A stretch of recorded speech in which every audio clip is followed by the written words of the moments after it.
Good morning friends. आज हम एक नई शुरुआत करने जा रहे हैं नए चैप्टर की। चैप्टर का नाम है सरल रेखा में गति, मोशन इन स्ट्रेट लाइन। देखो, तो आज हम लोग गति की बात करने वाले हैं, गति के बारे में बात करने वाले हैं। तो सबसे पहले आपको पता होना चाहिए गति क्या होती है, मोशन क्या होता है। तो हमेशा ध्यान रखना, मोशन की जब भी हम बात करेंगे, जब कोई वस्तु समय के साथ,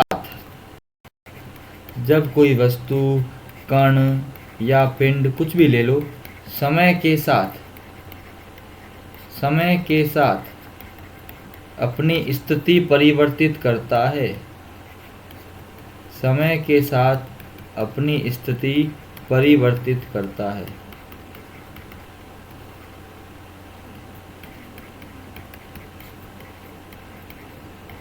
तब वह वस्तु, कण या पिंड कौन सी गति अवस्था में होता है, गति अवस्था में होता है। जब कोई वस्तु, कण या पिंड समय के साथ अपनी स्थिति में क्या करता है, परिवर्तित करता है या परिवर्तन करता है। मतलब वस्तु किसी समय यहाँ पे थी और कुछ समय पश्चात यहाँ पहुँच गई, मतलब वस्तु किस में, गति में। तो समझना, गति की बड़ी सिंपल परिभाषा है कि वस्तु अपनी स्थिति समय के साथ क्या कर रही हो, परिवर्तित कर रही हो, तो वस्तु किस में होगी, गति अवस्था में होगी। बड़ी सिंपल सी बात है। गति की हम बात करें तो गति में देखो, उसको हम विमाओं के आधार पर 3 भागों में बांटते हैं। ध्यान रखना, किसके आधार में, विमाओं के आधार पर। विमाओं के आधार पर गति 3 प्रकार की होती है। कितने प्रकार की, 3 प्रकार की। जिसमें सबसे पहले हम बात करेंगे एक विमीय गति। कैसी गति, एक विमीय गति। इसको कहते हैं 1 डायमेंशनल मोशन। क्या कहते हैं इसको, 1D। जो सरल रेखा में जो गति होती है वो एक विमीय गति होती है। ध्यान रखना हमेशा, सरल रेखा में जो गति होती है ना, हम जो पढ़ रहे हैं ना, ये कैसी गति है, सरल रेखा की गति हमेशा कैसी होती है, एक विमीय होती है। सरल रेखा में गति हमेशा ध्यान। और जो दूसरी हम बात कर रहे हैं वो है द्विविमीय गति। हम पढ़ेंगे आगे प्रक्षेपीय गति या घूर्णन गति। ये सब कैसी है, जो ये होती है एक रेखा में, किसमें, एक रेखा में। और जो द्विविमीय गति होती है यह एक तल में होती है। किसमें होती है, एक तल में। हमेशा तल के अंदर होने वाली गति, इसको क्या कहते हैं, द्विविमीय गति। एक रेखा में और दूसरी किसमें, तल में। तल में होने वाली गति को हमेशा क्या कहते हैं, द्विविमीय गति कहते हैं। क्या कहते हैं, हमेशा कोई तल में अगर गति हो रही है उस गति को हम कहते हैं द्विविमीय। और हवा में जो गति हो रही है, तीसरा,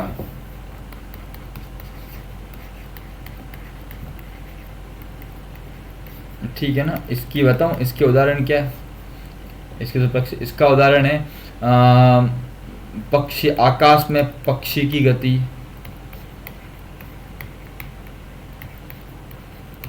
गार्डन में तितली की गति, जो त्रिविमीय, तीनों दिशाओं में होती है। ये खाली एक एक्स या वाई या जेड में, ये तल में होती है, एक्स वाई जेड तल या वाई जेड तल या एक्स जेड, और ये एक्स वाई जेड तीनों एक साथ। तो हमेशा इस तरह से हम बात करेंगे। अभी हम कौन सी पढ़ने वाले हैं, 1D। इसको बोलते हैं 2D, इसको क्या बोलते हैं, 3D। तो ध्यान रखना, ये आपकी गति के बारे में पता होना चाहिए। तो हमें पता, हम बात कर रहे हैं एक विमीय गति के बारे में। अच्छे से आप इन चीज़ों को क्या करो, स्क्रीनशॉट ले लो जल्दी जल्दी से,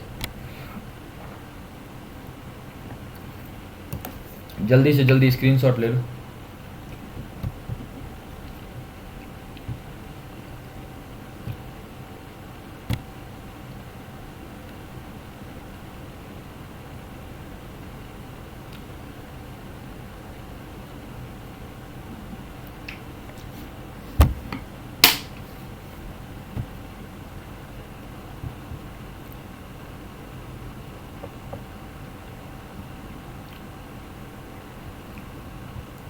ठीक है, आगे बात करें।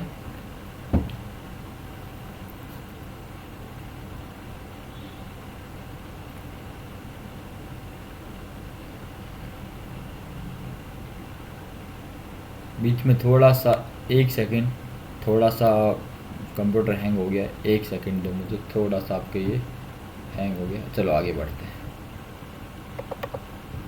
आगे हम बात करते हैं, हम एक विमीय गति की बात करेंगे। किसकी बात करेंगे? एक विमीय गति के बारे में। अभी हम डिटेल में चर्चा करने वाले हैं कौन सी गति के बारे में? इधर, एक विमीय गति या सरल रेखा में गति। इसी में हम लोग क्या पढ़ने वाले हैं? सरल रेखा में गति, हमेशा ये हमें पढ़ने वाले हैं। अब ध्यान रखना, गति के कुछ पैरामीटर होते हैं। क्या होते हैं? प्राचल। जब हमें एक विमीय गति को समझना है तो उसके कुछ ना कुछ क्या है? प्राचल बने हुए, प्रघटक बने हुए, प्राचल बने हुए, उसकी हम बात करेंगे पहले। तो सब हेडिंग लगाते हैं इसके बाद।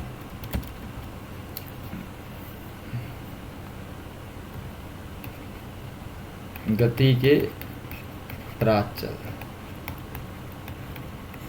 किसकी बात करेंगे? गति के प्राचल।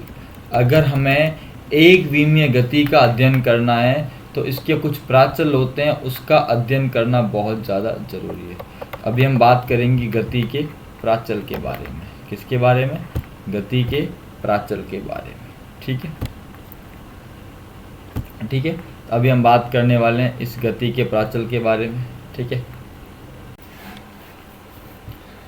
थोड़ा सा कंप्यूटर हैंग हो गया था, तो हम बात करें गति के प्राचल के बारे में। मैंने आपको एक विमीय, त्रिविमीय गति की बात की। अभी हम बात करेंगे गति के प्राचल। ये प्राचल ऐसे लगते हैं। प्राचल का पैरामीटर, किसी भी चीज को, कुछ राशियां हैं, कुछ प्राचल पता होने चाहिए। इसके 5 प्राचल है। जैसे दूरी, इसको कहते हैं, एक होता है विस्थापन, विस्थापन को कहते हैं डिस्प्लेसमेंट। क्या कहते हैं विस्थापन को? विस्थापन को कहते हैं डिस्प्लेसमेंट। क्या कहते हैं विस्थापन को? डिस्प्लेसमेंट।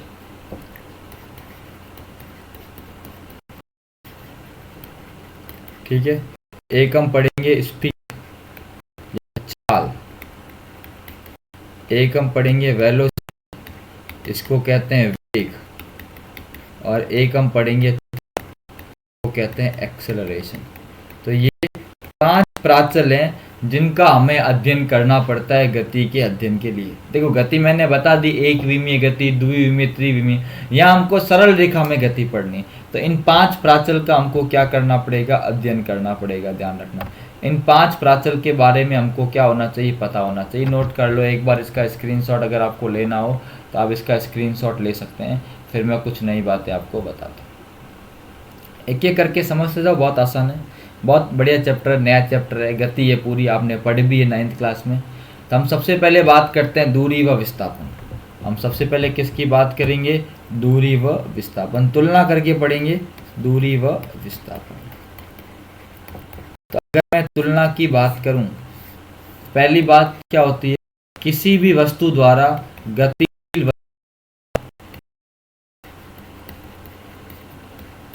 तय किए गए पथ की लंबाई, तय किए गए पथ की लंबाई, ये दूरी होती है।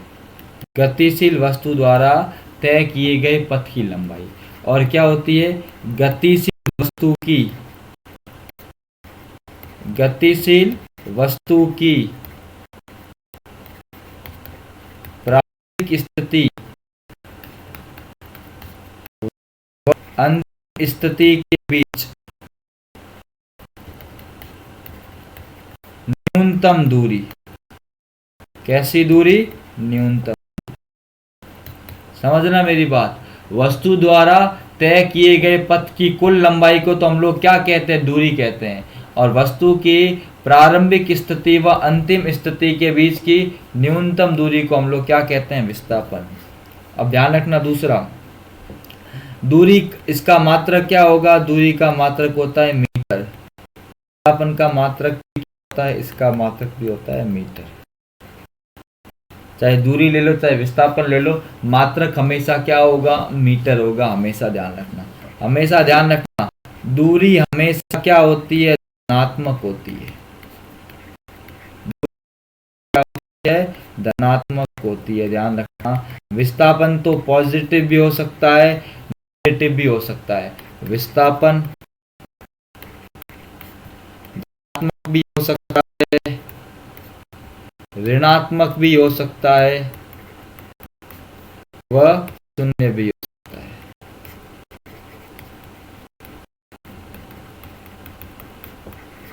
हमेशा ध्यान रखना, दूरी हमेशा क्या होती है, धनात्मक होती है। विस्थापन धनात्मक भी हो सकता है, ऋणात्मक भी हो सकता है, शून्य भी हो सकता है। नोट कर लो इनको और बात करते हैं हम लोग। काफ़ी सारी बातें मैं आपको बताता हूँ और एग्जाम्पल लेके भी आपको मैं समझाऊंगा बहुत सारी बातें। एग्जाम्पल लेके भी मैं आपको बहुत सारी बातें समझाने वाला हूँ। एक बार इस चीज़ का आप क्या करें, स्क्रीनशॉट ले लें अच्छे से। देखो मैं आपको एक उदाहरण लेके समझाता हूँ। एक एग्जाम्पल लेते हैं हम लोग, एग्जाम्पल फर्स्ट, ठीक है। एग्जाम्पल में क्या है, जैसे हम एक जगह पे हैं, उस जगह का नाम है बाड़मेर। यार ये तो थोड़ा ज़्यादा डार्क हो गया। एक जगह है, उस जगह का नाम है बाड़मेर, सबको पता है।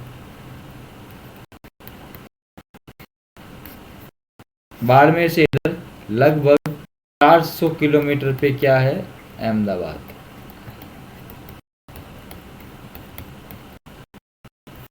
और किलोमीटर है, कितने किलोमीटर पे, 150। अब समझना इस एग्जाम्पल को, मैं दूरी विस्थापन कैसे कैलकुलेट करेंगे। और अगर मैं जाता हूं बाड़मेर से अहमदाबाद, हम दो चीजें कैलकुलेट करेंगे, एक दूरी और एक कैलकुलेट करेंगे विस्थापन। ठीक है, दो चीजें हम लोग कैलकुलेट। अगर मैं बाड़मेर से अहमदाबाद जा रहा हूं, कितनी दूरी तय की, स्टार्टिंग पोजीशन बाड़मेर, फाइनल क्या है अहमदाबाद, विस्थापन कितना है 400। अगर बाड़मेर से अहमदाबाद, अहमदाबाद से कहाँ आ गए बाड़मेर, दूरी जाते हुए 400 आते हुए 400, कितनी हो गई 800 किलोमीटर। और विस्थापन कितना हो गया, क्यों, क्योंकि जो मेरा स्टार्टिंग पॉइंट है वही मेरा क्या है, फाइनल पॉइंट है, ध्यान रखना। अगर मैं बाड़मेर से अहमदाबाद, अहमदाबाद से बाड़मेर, बाड़मेर से जैसलमेर गया, 400 गया, 400 आया, 800 डेढ़ 950 किलोमीटर। विस्थापन माइनस का मतलब यहाँ विपरीत, नेगेटिव, ऐसी दिशा है, हमेशा ध्यान रखना। समझ में आया पहला एग्जांपल कैसे मैंने आपको करवाया, किस तरह से कैलकुलेट करना है। चीज़ों को समझते रहिए अच्छे से, इसका स्क्रीनशॉट ले ले, बहुत ईजी है दूरी विस्थापन। अगर इसका कंसेप्ट समझ गए तो आपको कभी कोई प्रॉब्लम नहीं आने वाली, अच्छे से नोट कर लो, ठीक है। एक और एग्जांपल मैं आपको बताता हूं, पहले आप इसका स्क्रीनशॉट ले ले, फिर मैं आपको एक और एग्जांपल बताता हूं। दूसरा एग्जांपल क्या है, आपको पता है ये है चौहटन चौराहा, सब पता है चौहटन चौराहा कहां पर है, और ये है सिंदरी चौराहा। अब चौहटन चौराहे से सिंदरी चौराहे जाने के बहुत सारे रास्ते हैं। मान लो एक सीधा हाईवे है, ये 4 किलोमीटर। एक बाड़मेर से रेलवे स्टेशन से होके जाता है, मान लो 6 किलोमीटर। और एक कोई और रास्ता है, मान लो ये कितना है 5 किलोमीटर। ये पहला रास्ता, ये दूसरा रास्ता और ये तीसरा रास्ता। अब बात करूं, अब समझना इस चीज़ को, अगर मेरी बात को समझना कोई दिक्कत नहीं आएगी। अगर मैं बात करूं दूरी और दूसरी बात करूं विस्थापन, दो चीज़ें, एक आपको क्या बता रहा हूं दूरी, और दूसरा आपको क्या बता रहा हूं विस्थापन। समझना मेरी बातों को, दूसरा क्या बता रहा हूं विस्थापन। पहले रास्ते में दूरी कितनी होगी 5 किलोमीटर, दूसरे में दूरी कितनी है 4 किलोमीटर, और तीसरे में दूरी कितनी है 6। विस्थापन है दोनों के बीच की 4, तो विस्थापन हमेशा क्या होता है, न्यूनतम दूरी होती है। विस्थापन कभी भी पथ पे निर्भर नहीं करता, वस्तु की प्रारंभिक स्थिति व अंतिम स्थिति पे निर्भर करता है। ये किलोमीटर है, कंफ्यूज मत होना, ये क्या है, 4 किलोमीटर। हमेशा वस्तु की प्रारंभिक स्थिति व अंतिम स्थिति पे निर्भर करता है, कौन सा पथ चूज किया उसके ऊपर निर्भर नहीं करता। जल्दी से स्क्रीनशॉट ले लो।